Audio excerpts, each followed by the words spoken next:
Friends नमस्कार चलुन देखे नी এই মুহূর্তে আপনাকে কি বলতে চাইছেন শ্রীকৃষ্ণ কি মেসেজ দিতে চাইছেন। Thank you so much universe. Hare Krishna Hare Krishna Hare Krishna Hare Krishna Hare Krishna Hare Krishna. চলুন শ্রীকৃষ্ণ কি বলতে চাইছেন।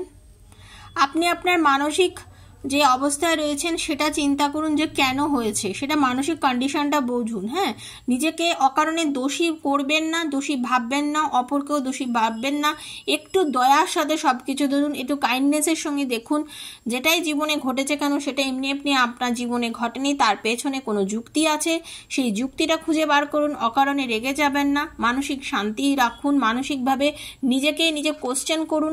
ঠান্ডা মাথায় কোশ্চেন করলে আপনি বুঝতে পারবেন যে আপনার চারপাশে যেগুলো ঘটছে সেগুলো হওয়ার পেছনে নিশ্চয়ই কোনো কারণ আছে এবং ঈশ্বর আপনার সঙ্গে সবসময় আছে।